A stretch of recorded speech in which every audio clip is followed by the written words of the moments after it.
السلام عليكم ورحمة الله وبركاته. أهلا بكم في قناة حروب وخرائط، وعودة أخرى إلى الحرب الروسية الأوكرانية، واليوم نتكلم عن الهجوم المقابل الأوكراني في جبهة خيرسون. هذه الجبهة ومنذ عدة أسابيع بعد أن صرح الرئيس الأوكراني زيلينسكي بأنه جمع مئات الآلاف من المقاتلين، وبعد أن حصل على الأسلحة الداعمة والساندة من الناتو والولايات المتحدة، قال سيكون هناك هجوما مقابلا للقوات الأوكرانية في الجبهة الجنوبية وتحديدا في جبهة خيرسون من أجل استعادتها، وأيضا من الممكن أن يتطور الهجوم تجاه جزيرة القرم لاستعادتها من القوات الروسية. أين وصل هذا الهجوم المقابل للقوات الأوكرانية؟ كل ذلك سنناقشه إن شاء الله خلال هذه الدقائق. أولا، هناك خبر نقله موقع ساوث فرونت روسي يقول أن هناك ادعاءات من قبل القوات الأوكرانية، رغم أن الخبر لم يؤكد، بأن القوات الأوكرانية قامت بتطويق عدة آلاف من المقاتلين الروس في شمال مقاطعة خيرسون، وتحديدا قرب قرية فيزوكوبيليا. أين تقع هذه القرية وما هي غاية القوات الأوكرانية من هذه الهجمات؟ سنلاحظ ذلك من خلال الخرائط. إذن عموم جبهات الحرب الأوكرانية، هناك جبهتين رئيسيتين. الجبهة الأولى هي جبهة دونسك، والقوات الروسية تحاول أن تستعيد السيطرة على أو تفرض كامل سيطرتها على مقاطعة دونسك، بينما القوات الأوكرانية تحاول أن تستعيد مقاطعة خيرسون في جنوب أوكرانيا. إذن سباق ما بين الطرفين من أجل السيطرة الكاملة على الدونباس من قبل الروس، وعلى خيرسون والقرم من قبل الأوكران. من الذي سوف يحقق أجندته وغايته في هذه الحرب؟ لو نعود إلى الهجوم المقابل الأوكراني تجاه خيرسون، أي محلل عسكري أو أي مخطط عسكري فيما لو أراد أن يستعيد خيرسون وجزيرة القرم عليه أن يمر بثلاثة مراحل. المرحلة الأولى هي السيطرة على مدينة خيرسون والوصول إلى نهر الدنيبر، هذه هي المرحلة الأولى. والمرحلة الثانية هي السيطرة على كامل مقاطعة خيرسون والوصول إلى الحدود الإدارية مع جزيرة أو شبه جزيرة القرم. أما المرحلة الثالثة للسيطرة على خيرسون والقرم هي السيطرة على شبه جزيرة القرم والاندفاع حتى مضيق كيرش، والذي يعتبر الحدود الرسمية ما بين روسيا وأوكرانيا. إذن هذه هي الخطة بصورة عامة فيما لو أرادت أوكرانيا أن تستعيد السيطرة على كامل خيرسون إضافة إلى جزيرة القرم.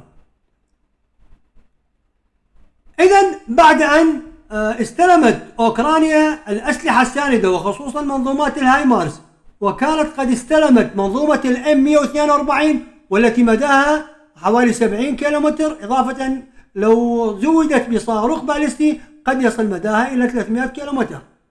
وأيضا في الأيام القليلة الماضية كان هناك أيضا أخبار تقول أن القوات الأوكرانية استلمت منظومة الهايمارس من نوع ام 270، وهي منظومة متطورة وذات كثافة نيرانية كبيرة بسبب عدد الصواريخ 12 إضافة إلى الصاروخين البالستيين، والتي من الممكن أن يصل مداها إلى 500 كيلومتر فيما لو كانت الصواريخ من النوع الموجه. هذه بالنسبة للأسلحة الساندة التي حصلت عليها أوكرانيا. إذن من الممكن أن تكون هذه الأسلحة هي التي سوف تستخدمها أوكرانيا لدعم هجومها المقابل تجاه مقاطعة خيرسون. الغاية هي كما قلنا في المرحلة الأولى السيطرة على مناطق شمال نهر الدنيبر، وكذلك السيطرة على مدينة خيرسون باعتبارها ضمن المناطق الشمالية من نهر الدنيبر. هذه كمرحلة أولى. أين وصلت هذه المرحلة وما مدى الخطط التي نفذتها أوكرانيا ضمن هذه المرحلة من الهجوم المقابل في مقاطعة خيرسون؟ أولا، بعد أن استلمت هذه الأسلحة الساندة وخصوصا الهايمارس، قامت بتوجيه ضربات صاروخية تجاه أكداس العتاد في كاخوفكا ونوفا كاخوفكا، إضافة إلى المطار القريب من مدينة خيرسون. وأيضا هذا كان يعتبر قصفا تمهيديا لأكداس العتاد وكذلك مقرات القيادة والسيطرة والمواصلات أو الاتصالات بالنسبة للقوات الروسية. ويبدو أن القوات الأوكرانية حققت ضربات مهمة وخصوصا تجاه أكداس العتاد في جنوب نهر الدنيبر وتحديدا مدينة كاخوفكا. إذن الغاية هي أو المرحلة الأولى من هذه الهجوم المقابل هو القصف التمهيدي وتدمير الأكداس العتاد وإضافة إلى مقرات السيطرة.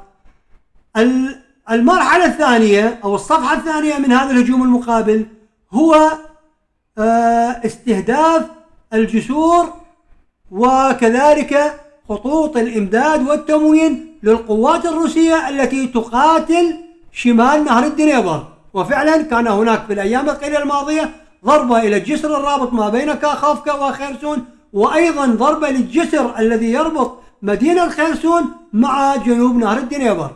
ولكن هذه الضربات لم تتمكن من تدمير الجسور بشكل كامل، وإنما كانت نسبة التدمير حوالي 25%، أي أن هذه الجسور ما زال القوات الروسية بإمكانها أن تستخدمها في خطوط الإمداد والتموين لقواتها التي تقاتل شمال نهر الدنيبر. إذن هذه المرحلة الثانية. إذن بعد القصف التمهيدي وتدمير الأكداس وتدمير الجسور هناك مرحلة ثالثة وهي القيام بالهجمات البرية أو الهجمات المقابلة. وفعلا منذ عدة أيام القوات الأوكرانية تقوم بهذه الهجمات وخصوصا شمال وغرب مدينة خيرسون. واليوم كان هناك أنباء عن هجوم وعملية تطويق في قرية فيزوكوبيليا شمال مدينة خيرسون.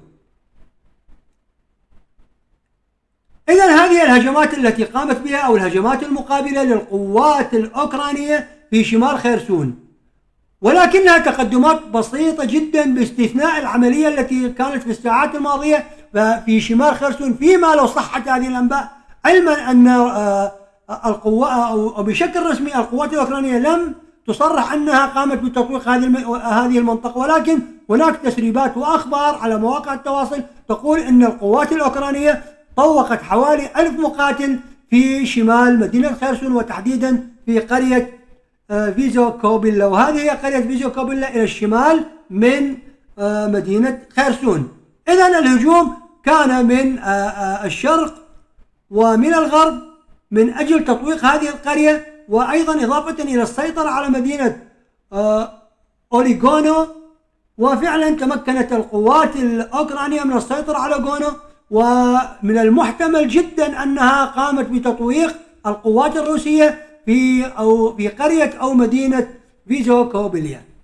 إذن بعد هذه التقدمات الملحوظة للقوات الأوكرانية في جبهة خيرسون، هل ستتمكن من السيطرة الكاملة على إقليم خيرسون؟ أنا أقول سوف تكون هناك صعوبة جدا، وخصوصا أن الطيران الروسي هو المهيمن على هذه المنطقة، وأي تحركات للمدفعية أو الصواريخ صواريخ الهيمارس سوف تكون ملحوظة أو ملاحظة، ويمكن رصدها من قبل الطيران الروسي أو يمكن توجيه لها ضربات صاروخية عالية الدقة قد تعيق هذه الهجمات ولكنها لا توقفها نهائيا، أي أن القوات الأوكرانية أيضا تقوم بنفس أسلوب القوات الروسية، وهو عملية السيطرة على مناطق صغيرة وهكذا، أي ما يسمى بعملية قضم الأرض شيئا فشيئا. هل ستتمكن أوكرانيا من السيطرة الكاملة على إقليم خيرسون؟ وأيضا بالمقابل هل ستتمكن